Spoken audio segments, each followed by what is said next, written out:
बिस्मिल्लाहिर्रहमानिर्रहीम। अस्सलाम वालेकुम नाज़रीन, आप यूट्यूब चैनल देख रहे हैं। मैं इमरान खान हूँ। ISPR की प्रेस रिलीज आ गई और 9 मई के जो मुल्ज़िमान फ़ौजी अदालतों में मौजूद थे वहाँ से उनको मिलिट्री कस्टडी से फ़ौजी अदालतों से उनको सज़ाएँ सुना दी गई हैं। 25 मुजरिमान को सज़ाएँ अनाउंस की गई हैं और जो ISPR ने कहा वो मैं आपको पहले बता देता हूँ, फिर मैं आपको इसकी खबर की तफसीलात देता हूँ। ISPR के मुताबिक सानिया 9 मई में मुलव्वस मुजरिमान को सज़ाएँ सुना दी गई हैं। 9 मई 2023 को कौम ने सियासी तौर पर भड़काए गए इश्तियाल अंगेज़ तशद्दुद और जलाओ गिराओ के अफसोसनाक वाक़यात देखे। 9 मई के पुरतशद्दुद वाक़यात पाकिस्तान की तारीख में एक स्याह बाब की हैसियत रखते हैं। ISPR के एलामी में कहा गया कि नफ़रत और झूठ पर मबनी एक पहले से चलाए गए सियासी बयानिए की बुनियाद पर फ़ौजी तनसीबात बशमूल शोहदा की यादगारों पर मुनज़्ज़म हमले किए गए, उनकी बेहरमती की गई। और इसके बाद जनाब जो तफसीलात हैं वो ये हैं कि कुछ मुकदमात कानून के मुताबिक फील्ड जनरल कोर्ट मार्शल के लिए भिजवाए गए, जहां मुनासिब कानूनी कार्रवाई के बाद इन मुकदमात का ट्रायल हुआ। 13 दिसंबर 2024 को सुप्रीम कोर्ट ऑफ पाकिस्तान के 7 रुकनी आइनी बेंच ने ज़ेर इल्तवा मुकदमात के फैसले सुनाने का हुक्म सादिर किया। वो मुकदमात जो सुप्रीम कोर्ट के साबिका हुक्म की वजह से इल्तवा का शिकार थे। फिर उन्होंने कहा जनाब 25 मुल्ज़िमान को सज़ाएँ सुना दी गई हैं और ये सज़ाएँ तमाम शवाहिद की जाँच पड़ताल और मुनासिब कानूनी कार्रवाई की तकमील के बाद सुनाई गई हैं। सज़ा पाने वाले मुल्ज़िमान को कानूनी तकादे पूरे करने के लिए तमाम कानूनी हुकूक फराहम किए गए। इंसाफ तब होगा जब मास्टरमाइंड को आइन और कानून के मुताबिक सज़ा मिल जाएगी। उन्होंने कहा जी 9 मई के मास्टरमाइंड और मुनसूबा साजों को आइन और कानून के मुताबिक सज़ा मिल जाएगी, तब इंसाफ हो जाएगा सही मानों में। रियासत पाकिस्तान 9 मई के वाक़यात में मुकम्मल इंसाफ मुहैया करके रियासत की अमलदारी को यकीनी बनाएगी। सज़ा पाने वाले 25 मुल्ज़िमान के साथ नाम भी लिखे हुए हैं। किसी को 10 साल सज़ा हो रही है, किसी को 9 साल हो रही है, 7 साल हो रही है, 6 साल हो रही है, 4 साल हो रही है। कम से कम सज़ा यहाँ पे जो है वो 2 साल तक लिखी हुई है और हाँ 2 साल तक कम से कम सज़ा लिखी गई है।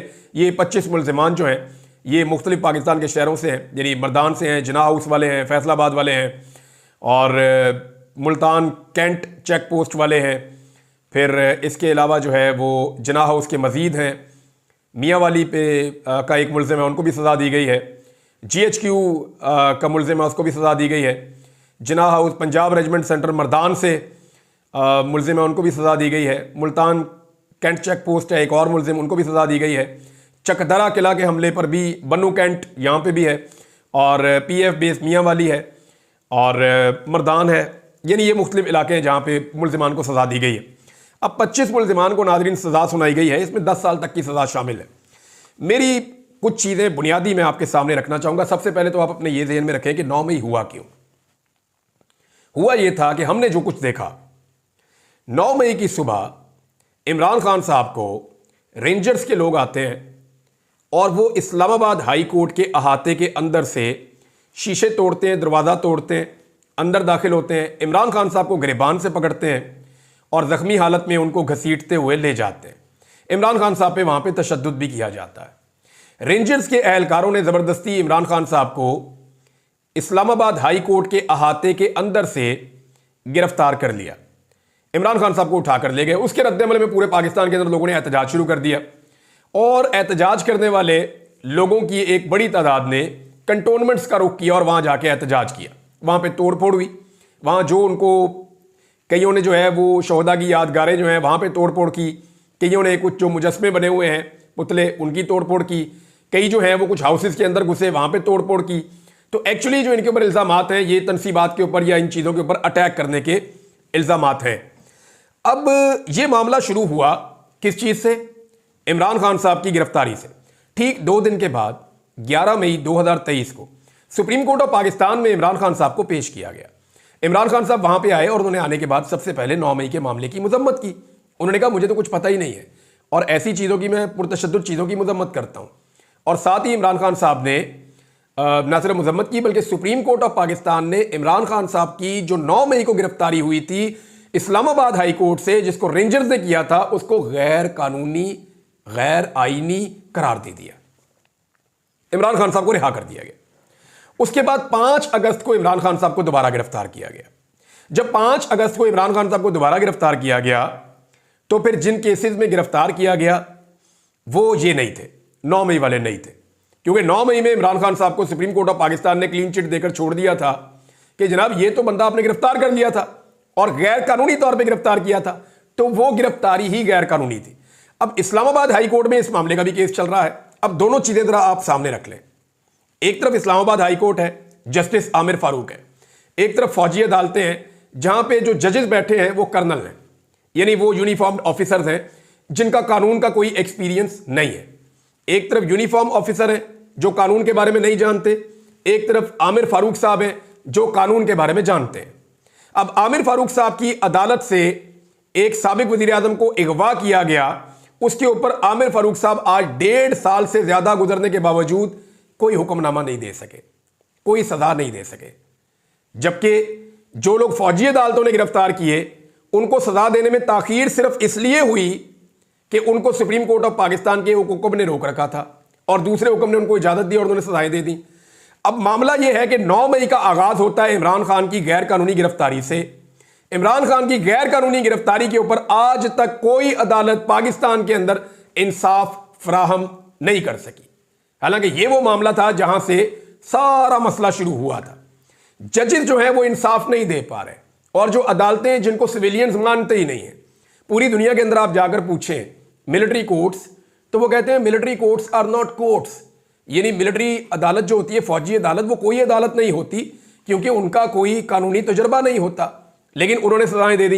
एक तो ये बात हमें ज़हन में रखनी है कि जहां से मामला शुरू हुआ, जहां से फसाद शुरू हुआ, उस मामले पे अभी तक किसी अदालत ने पाकिस्तान की इंसाफ नहीं किया, नंबर 1। नंबर 2, ये हुआ ये था कि सुप्रीम कोर्ट ऑफ पाकिस्तान में मंसूर एवान साहब जो अटॉर्नी जनरल हैं, ये माजी में आए थे जब ये मिलिट्री कोर्ट्स वाला मामला शुरू हुआ था। उमर अता बंदयाल साहब उस वक्त चीफ जस्टिस ऑफ पाकिस्तान थे। एक तो उमर अता बंदयाल साहब की कमजोरी, अगर वो थोड़ी सी हिम्मत दिखाते और इस मामले के ऊपर एक फैसला उस दौर में दे जाते तो ये सारे मुल्जिमान आ जाते कहां पे, सिविलियन कोर्ट्स में, और अब तक इनके मुकदमात के फैसले भी हो गए होते। लेकिन उमर अता बंदयाल साहब जो चीफ जस्टिस थे, उनकी कमजोरी की वजह से यह मामला लटक गया और काजी फायज ईसा साहब के पास आ गया। काजी फायज ईसा साहब ने ऐसी शानदार सहूलत कारी की है मौजूदा निजाम की, जुल्म और बर्बरियत के खिलाफ उस आदमी ने एक फैसला नहीं दिया। उनके तमाम फैसले ऐसा लगता था इमरान खान और पाकिस्तान तहरीक इंसाफ के बोझ के अंदर लुथड़े हुए फैसले हैं। पाकिस्तान की तारीख का बदतरीन जज, पाकिस्तान की तारीख का नाइंसाफी की मिसालें कायम करने वाला जज काजी फायज ईसा वो असल मुजरम है इस कौम का। आज पाकिस्तान जिन हालात का शिकार है उसके अंदर सबसे बड़ी सहूलतकारी और जिस आदमी के बगैर ये सारा कुछ मुमकिन नहीं था वो काजी फायज ईसा। इसने बेड़ा गर्क किया पाकिस्तान के कानूनी निजाम का भी और पाकिस्तान के अंदर इंसाफ और इंसानी हकूक की पामालियों के अंदर बाकायदा सहूलतकारी का किरदार अदा किया। अब मंसूर एवान जो अटॉर्नी जनरल है पाकिस्तान के, ये जनाब पेश हुए अदालत में और इन्होंने जब ये फौजी अदालतों का मामला वहां पे माजी में उठाया गया तो इन्होंने एक अंडरटेकिंग लिख कर दी, जिसमें इन्होंने ये लिख कर दिया कि फौजी अदालतों से तो सिंबॉलिक सजाएं होती हैं जनाब, यानी जो सजाएं वहां पे होंगी वो सिंबॉलिक सजाएं होंगी, कोई बड़ी सजाएं वहां पे नहीं होंगी, यानी 6 महीने, 1 साल, 2 साल, मैक्सिमम 3 साल की सजा होती है। फौजी अदालतों के बारे में बाकायदा लिखा हुआ था, उस वक्त कानून था और सब इसके ऊपर डिस्कस कर रहे थे। मैं उस वक्त अगवा था, मैं पाकिस्तान में जो एजेंसियां हैं यहां मैं उनकी तहवील में था, उन्होंने मुझे अगवा किया हुआ था और मुझे इन खबरों के बारे में नहीं पता था। अभी मेरी कुछ सहाफ़ियों से बात हुई तो उन्होंने मुझे बताया कि इमरान साहब उसी हेयरिंग के अंदर आपका तस्करा भी हुआ था कि इमरान रियाज कहां पे है, तो अटॉर्नी जनरल ने कहा था जी बहुत जल्दी खुशखबरी आ जाएगी, चंद दिन में वापस आ जाएंगे, लेकिन आप वापस नहीं आए। और दूसरी तरफ उन्होंने मुझे यह भी बताया कि ना सिर्फ आपको वापस लाने की बात हुई बल्कि यहां पे अटॉर्नी जनरल ने लिख कर दिया था कि बहुत मुख्तसर सजाएं दी जाएंगी, सिर्फ सिंबॉलिक सजाएं होंगी। अब हुआ यह है कि यहां तो 10-10 साल की सजाएं दे दी गई हैं। आयशा मलिक साहिबा ने जो फैसला लिखा था आईनी ये फौजी अदालतों के खिलाफ, उसमें उन्होंने बाकायदा ये ना सिर्फ नोट लिखा बल्कि मंसूर एवान अटॉर्नी जनरल ने जो अंडरटेकिंग दी उसको बीच में शामिल किया और उन्होंने उसके अंदर लिखा बाकायदा कि यहां पे ज्यादा सजाएं नहीं दी जाएंगी। अब मामला यह है कि सिंबॉलिक सजाएं क्या 10-10 साल होती हैं, ये ज्यादा सजाएं किस चक्कर में दे दी हैं? और अगर ये कानून बाद में बनाया गया है कि फौजी अदालतें ज्यादा सजाएं दे सकती हैं तो पहले गिरफ्तार होने वाले मुल्जिमान के ऊपर इसका इंप्लीमेंट कैसे हो सकता है? देखिए कानून का एक तरीकाकार है, एक जुर्म अगर 1 तारीख को हुआ है, 2 तारीख को मुल्जिम गिरफ्तार हुआ है तो 5 तारीख को आप कानून तब्दील करके उस मुल्जिम को नए कानून के तहत सजा नहीं दे सकते। फिर इसका मतलब यह होगा कि आपने उस मुल्जिम को फिक्स करने के लिए खास तौर पे यह कानून बनाया है ताकि मैं उसको ज्यादा सजा दूं। नहीं, जिस दिन उसने जुर्म किया, जिस दिन वो गिरफ्तार हुआ, उसके ऊपर कानून उसी वक्त का लगेगा, उसके बाद वाला कानून उसके ऊपर नहीं लगेगा। आप उसको विक्टिमाइज करने के लिए या उसको ज्यादा सजा देने के लिए या उसको कम सजा देने के लिए नया कानून इस्तेमाल नहीं कर सकते। ये एक सिंपल अंडरस्टैंडिंग है। अब यहां पे जो है वो 3 साल से ज्यादा सजाएं कैसे हो गई, ये मामला तो जाके अदालतों में उठेगा। बहरहाल पाकिस्तान तहरीक इंसाफ ने इसको रद्द कर दिया है। यहां कुछ बड़ी अजीब अजीब मिसालें आ रही हैं। सजा पाने वाला हाशिर खान है, उसकी एक वीडियो आज बहुत सर्कुलेट हो रही है सोशल मीडिया पे। इसको सजा मिली है, इसने जी फौजी यूनिफॉर्म पहन लिया था और इसने कुछ तोड़ फोड़ की है, कुछ तरह की चीजें की हैं। अब जनाब ये उसमें चिल्ला कर उस वीडियो के अंदर कह रहा है कि हमने पुरअमन रहना है, पुरअमन तरीके से इंसाफ लेना है, कोई बदतमीजी ना करे लॉ इन्फोर्समेंट से। इस बंदे की तो ये वीडियोस चल रही हैं और हो सकता है इसने कोई तोड़ फोड़ की हो, लेकिन मेरे दिमाग में एक सवाल आ रहा है कि मुजस्मे टूटने पर, दीवारें टूटने पर, दरवाजा टूटने पर, शीशे टूटने पर या कुछ चीजें टूटने के ऊपर सिविलियंस को 10-10 साल की सजाएं हो रही हैं, लेकिन यहां पे आईन टूटने पर, कानून टूटने पर, मुल्क टूटने पर आज तक किसी यूनिफॉर्म वाले बंदे को सजा नहीं हुई। ये मेरे मुल्क की वो तल्ख हकीकत है जिसकी वजह से हम आगे नहीं बढ़ पाते।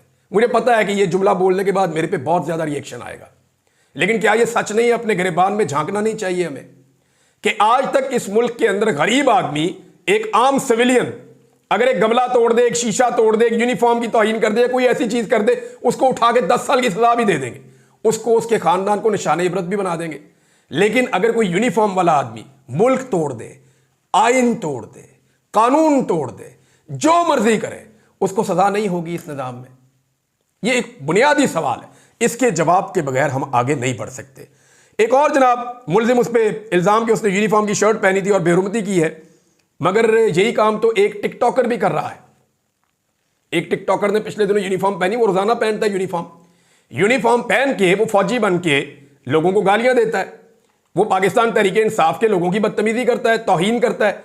पिछले दिनों यूनिफॉर्म पहन के वो कहता था हूं आओगे डी चौक, भाई डी चौक में लाशें गिरी हैं, बेशरम आदमी, ये तो क्या हरकतें कर रहा है। ये मैं तो हैरान हो गया था उसकी वीडियो देखकर, पहली दफा मैंने देखी। फिर मुझे किसी ने उसके और क्लिप्स भेजे कि जनाब इसकी आदत है, ये यूनिफॉर्म पहन के तौहीन करता है फौज की। अब वो आदमी भी यूनिफॉर्म पहन के फौज की तौहीन कर रहा है, ये आदमी भी कर रहा है, लेकिन इसका ताल्लुक पाकिस्तान तहरीक इंसाफ से है। वो ज़ेरे ताबत तुंदे हो, और वो क्योंकि पाकिस्तान तहरीक इंसाफ का मजाक उड़ा रहा है यूनिफॉर्म पहन के, उसके खिलाफ कोई कार्रवाई नहीं है, उसको एक दूसरे के साथ शेयर कर रहे हैं। तो जनाब ये अजीब अजीब चीजें हैं। इसके ऊपर फवाद चौधरी साहब ने एक ट्वीट भी किया है, मैं फवाद चौधरी साहब का ट्वीट पढ़ के सुनाता हूं। जान मोहम्मद नामी मुलजिम को 10 साल सजा सुनाई गई कि उसने वर्दी पहनी। दूसरी तरफ एक टिकटॉकर ने वर्दी पहनकर डी चौक में शहादतों का मजाक उड़ाया, उस पर पर्चा तक नहीं हुआ। इन सजाओं की इसलिए कोई इखलाकी हैसियत नहीं कि ये सजाएं सिर्फ सियासी मुखालिफों को सबक देने के लिए दी जाती हैं। अब नाज़रीन बहुत सारी ऐसी मिसालें हैं, मैं आपको कौन कौन सी मिसालें सुनाऊं। यानी बहुत सारी फैमिलीज हैं, उनका मेरे साथ रब्ता है, वो ये कहते हैं जी ठीक है सजा हो गई, अब कम से कम हमारे प्यारे जो हैं वो हमसे मिल तो सकेंगे। अब वो नॉर्मल जेलों में आ जाएंगे, हम जाएंगे, जाकर उनसे मुलाकात करेंगे, हम वकील करेंगे, वो अदालतों में पेशियों पे आएंगे, वो खुले आसमान देखेंगे, वो किताबें पढ़ेंगे, उनको दुनिया का पता चलेगा, दुनिया को उनका पता चलेगा, कम से कम उनकी सेहत ठीक होगी। वो लोग अब बयानात भी सामने आ रहे हैं कि जनाब इन्होंने ये बयानात दिए हैं। देखिए अभी इस बारे में एक मैं आपको सिर्फ स्टेटमेंट पढ़ के सुना देता हूं, और ये स्टेटमेंट जो है वो हमारे एक जर्नलिस्ट हैं, सीनियर जर्नलिस्ट, उन्होंने ये स्टेटमेंट दिया और कानूनी बात की है, इसलिए मैं आपके सामने रखने वाला हूं।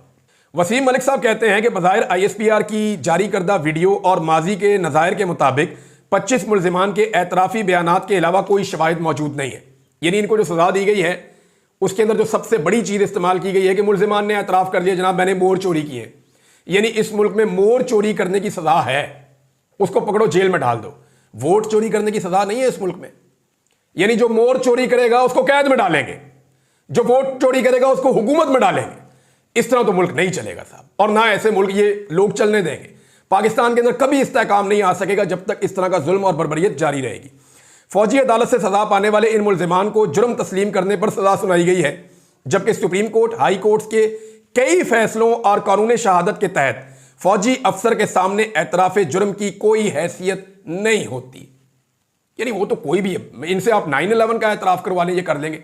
इनमें से किसी को आप कहेंगे मैं उसामा बिन लादेन का पता मैंने बताया था अमेरिका को, ये वो भी मान लेंगे। इनमें से आप किसी को कह लें दूसरी जंग अज़ीम तेरी वजह से हुई थी, वो भी मान लेगा। मुझे आप कोई बंदा दे दें कहें बहुत तगड़ा है, 1 साल आप मेरे पास रखें, दुनिया का कौन सा जुर्म है जो आप मुझे कहें मैं उससे ना मनवा सकूं, सारा कुछ वो मान लेगा। उन्होंने कहा जी कि फौजी अफसर के सामने एतराफ़ जुर्म की कोई हैसियत नहीं होती, सिर्फ FIR और एतराफ़ी बयान सजा सुनाने के लिए काफ़ी शवाहिद नहीं है। ये जनाब वसीम मलिक साहब ने कहा। अल्लाह ताला वसीम मलिक साहब की हिफाजत फरमाए और तमाम वो सहाफ़ी जो लोग इस वक्त हक पर खड़े हैं, अल्लाह ताला उनकी हिफाजत फरमाए। पाकिस्तान तहरीक इंसाफ ने इस मामले को चैलेंज किया है और इमरान खान साहब का एक स्टेटमेंट भी है जो बहुत इंपॉर्टेंट है। देखिए ये मामला, एक बात हमें याद रखनी पड़ेगी, ये शुरू 9 मई को इमरान खान साहब की गिरफ्तारी से हुआ था। उसका फैसला आएगा तो बात आगे बढ़ेगी और ये सारी चीजें जुड़ती हैं 26वीं आईनी तरमीम के साथ। अगर 26वीं आईनी तरमीम को फुल कोर्ट ने सुना और वो कलअदम हो गई तो ये सारी चीजें कलअदम हो जाएंगी, पाकिस्तान वापस पीछे जाकर खड़ा हो जाएगा और चीजों को दोबारा ठीक करना पड़ेगा। और ये सारी जुल्म और ज्यादती 26वीं आईनी तरमीम के ऊपर रखकर की जा रही है, जिसमें मौलाना फजलुर रहमान साहब ने आखिरी वक्त में धोखा दिया पूरे पाकिस्तान को। पहले वो ये कहते रहे मैं ये नहीं करूंगा, ये नहीं करूंगा, ये नहीं करूंगा, एंड में मौलाना साहब ने ऐसा धोखा किया। अगर मौलाना फजलुर रहमान साहब 26वीं आईनी तरमीम में वोट ना डालते तो आज फौजी अदालतें इस किस्म की सजाएं ना सुना रही होती। हुकूमत जो है वो बगले बजा रही है, उनको तो 9 मई के अलावा कोई बयानिया ही नहीं है। मुल्क की हर चीज इन्होंने बर्बाद कर दी, बेड़ा गर्क कर दिया इकोनॉमी का। कुछ आज पाकिस्तानियों के पल्ले नहीं है, लोग मुल्क छोड़कर जा रहे हैं, सरमाया लेकर पाकिस्तान से बाहर जा रहे हैं। इतना इन्होंने बेड़ा गर्क किया और सिर्फ एक चीज के पीछे छुपते हैं, 9 मई। कुछ पूछो 9 मई, ये पूछो 9 मई, वो पूछो 9 मई, इकोनॉमी 9 मई, दहशतगर्दी 9 मई, जो सवाल कारकर्दगी 9 मई, ये नहीं किया 9 मई, वो नहीं हुआ 9 मई, वादे याद दिलाओ 9 मई। इनकी हर चीज का जवाब जो है वो 9 मई है।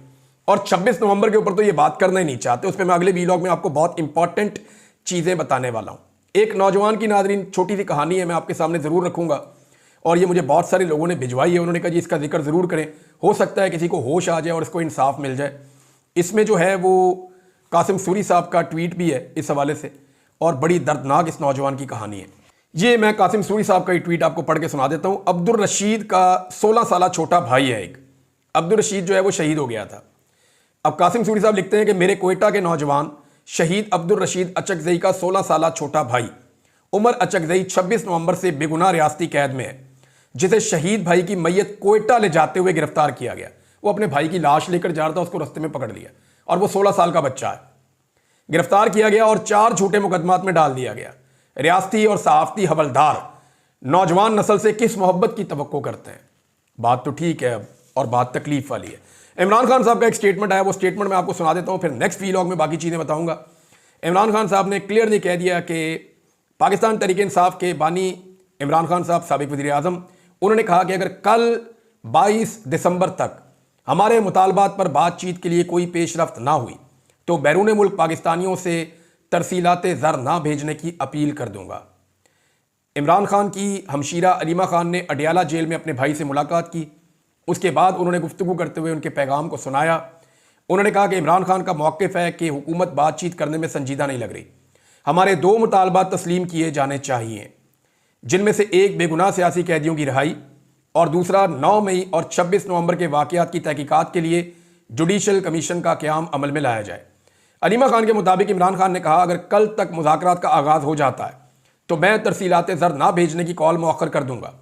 इमरान खान बिल्कुल क्लियर हैं कि अलकादर ट्रस्ट केस में उनको सज़ा सुना दी जाएगी, लेकिन दूसरे केसेस की तरह यह भी हाई कोर्ट से ख़त्म हो जाएगा। अच्छा, यहाँ एक और बंदोबस्त भी किया जा रहा है। कुछ खबरें आ रही हैं, अभी कंफर्म नहीं है। मुमकिन है कि अलकादर में इमरान खान साहब को जो सज़ा सुनाई जानी है उसको डिले किया जाए उस वक्त तक, जब तक कि हाई कोर्ट इस्लामाबाद में अपने जजेस नहीं ले आते। अगर इस्लामाबाद हाई कोर्ट में अपनी मर्जी के 2-4 जजेस हुकूमत लाने में कामयाब हो गई, फिर इमरान खान साहब को अलकादर में सज़ा सुनाकर जब इमरान खान साहब अपील में जाएंगे तो अपने जजेस के पास ही वो केस लगवाकर कोशिश की जाएगी कि इमरान खान साहब को दोबारा फिक्स कर दिया जाए। लेकिन ये इतना आसान नहीं होगा, अभी बहुत कुछ बाकी है इन सारे मामलात में। इस वक्त जो जजेस पाकिस्तान तहरीक इंसाफ के खिलाफ फैसले दे रहे हैं उनकी तरक्की हो रही है, जबकि हक के साथ खड़े लोगों को OSD किया जा रहा है। तमाम इमरान खान ने कहा है कि इन लोगों को घबराना नहीं चाहिए क्योंकि जुल्म का निज़ाम ज़्यादा देर नहीं चल सकता। इमरान खान ने जुडिशरी को वादे पैगाम दिया है कि कौम इन लोगों के साथ खड़ी है जो हक का साथ दे रहे हैं और ये एक दिन ज़रूर सुरखरू होंगे। इमरान खान ने जुल्म के निज़ाम के खिलाफ जहाद करने की अपील की है। एक स्टेटमेंट और इमरान खान का, वो मैं ज़रूर सुनाना चाहूँगा कि मेरा ट्विटर अकाउंट पाकिस्तान से बाहर से ही हैंडल होगा क्योंकि यहाँ से जो भी हैंडल करेगा उसे उठा लिया जाएगा। शेर अफजल मरवत ने कहा था इमरान खान का ट्विटर हैंडल पाकिस्तान में लाया जाए। यहां से डील किया जाए। लेकिन इमरान खान साहब ने यह रद्द कर दिया है, जबकि पाकिस्तान तहरीक इंसाफ के लोगों ने बाहर आकर आज ये बताया कि इमरान खान साहब के बकौल फवाद चौधरी साहब पार्टी का हिस्सा नहीं है और उन्होंने फवाद चौधरी को डिसोन किया है और फवाद चौधरी साहब की कोई लंबी चौड़ी मुलाकात भी इमरान खान साहब के साथ जेल में नहीं हुई। ये पाकिस्तान तहरीक इंसाफ के लोगों का दावा है। अब जो एक सोशल मीडिया के खिलाफ सोची समझी कंपेन चल रही है और जो लोग चला रहे हैं उनके खिलाफ पाकिस्तान तहरीक इंसाफ के अंदर से कंपेन चलना शुरू हो गई है और पाकिस्तान तहरीक इंसाफ के जो लीडर्स हैं वो अब उन लोगों के बयानात को डिसोन कर रहे हैं। अगले वीलॉग में बहुत सारी चीजें आपसे जिक्र करता हूं। अब तक के लिए इतनी, अपना ख्याल रखिएगा, अपने चैनल का भी अल्लाह हाफ़िज़।